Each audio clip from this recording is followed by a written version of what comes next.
If you could tell what's up, guys, what is going on? Hope everybody's doing well. Liverpool versus Newcastle 2-0. I think I could get on board at this point with what everybody's saying, and they look unstoppable. I don't think anyone's going to catch up to them. I definitely don't see Arsenal doing anything. They can't finish. They don't have any attack. Even if they had Saka back, I'd still would say the same thing. I'd still would place Arsenal all the way down there and unable to catch up to Liverpool. Yeah, even with Saka, I don't see it happening. Really don't see it happening. At times, it looked like they weren't even trying. The game was pretty much done, I think, between the 60th or 70th minute of the second half. Just they look so unselfish, the whole team. It doesn't matter who scores. It doesn't matter who's at the end of the goal. Everybody's so unselfish and not greedy. I think that's one of the secrets of this team. And obviously the coach, just came and improved with what he's got. I mean, just one signing, is it? Chiesa? That's pretty much what's remarkable about this team. I mean, everybody knows how I feel about Salah. Salah's having a great season. He's pulling up those numbers, but I'm still not convinced. I can't get on board with that one. I can't get on board. I don't think I'm ever going to get on board, but I would be perfectly okay with him winning the Ballon d'Or. Definitely, he had a good game. That toe poke, a toe blow towards the end of the second half was pretty spectacular. At that point, he was just having fun. There was a lot of no end product in terms of dribbling. Getting up the ball. Because I mean, 5 players in front of you. What are you gonna do? You can't expect them to get past those people. But I mean, he got past like 2-3 players I wouldn't say quite easily, but he got past 2-3 players. The passes again. Oh my God, to Soboslai, to Diaz, that pass with 3 fingers, with the outside of the foot. And Diaz to me should. Oh man, I feel for him because he had one hell of a match. It's like he had the Super Mario star, just the energy nonstop. He just kept going and going and going.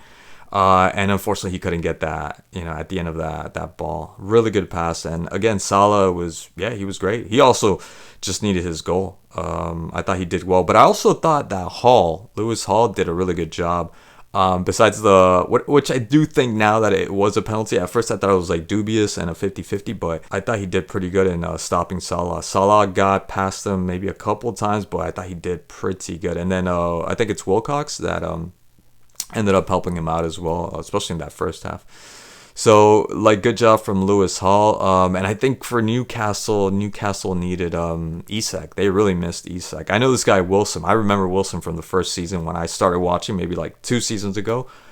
Great player, strong, lethal, fast, and just precise, especially finishing, but not in this game. The 2 chances, the clearest chances, I think the first one was an offside. But even then, the offside, he didn't know it was an offside until after the fact, I believe. And just, you could see in the slow-mo, he didn't mean to. It was just off alignment. It was bad. It was bad. He didn't mean to do that, and that's the way he was going to strike the ball, even if it was onside.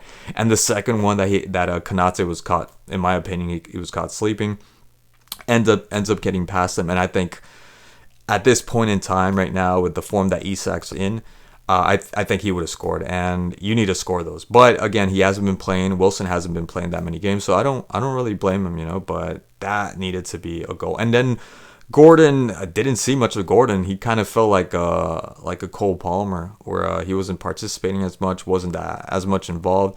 And the times that he looked good, like little 1-2 touches, pass center, and nobody there to tap it in. That was a really good chance for Newcastle. And some of the in-swingers from the right-hand side were good. The one that Wilson ended up colliding with Van Dijk.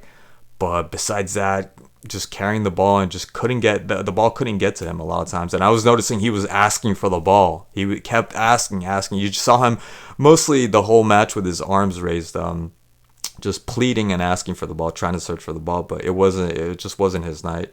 So there wasn't much there for Newcastle, unfortunately. But I do think there were times when they were attacking. I mean, they were attacking. So I wouldn't say it was like an easy match for Liverpool, because there were times in the first half, sometimes in the second half. Mostly I think it was in the first half that Newcastle were counterattacking, and Liverpool were just defending at that point. I think it was just 1-0.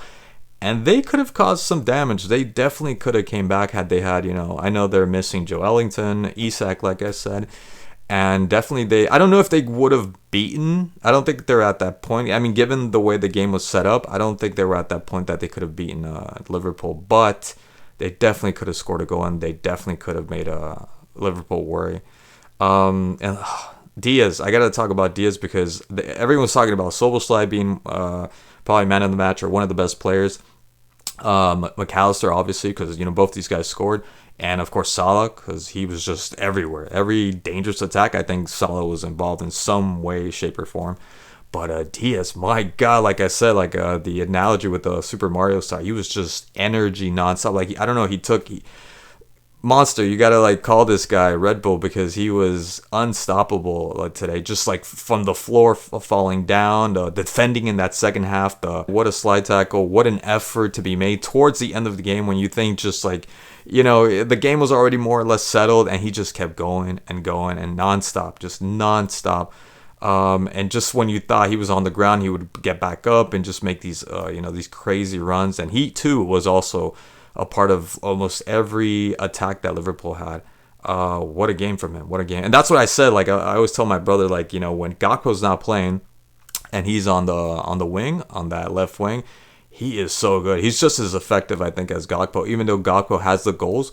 But for me, Diaz just has that momentum and that attitude and that the dribble. He's a lot more craftier, I think, than Gakpo. Gakpo is a little bit more mechanic, I guess, just being European. Sorry.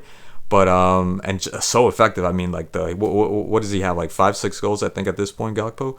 And Diaz, that's all that Diaz needs is the goals. I think he just needs to score that goal because everything else, he has it. I mean, defending, attacking, providing passes, and creating opportunities for his teammates, creating a whole hell of opportunities for his teammates. He has that.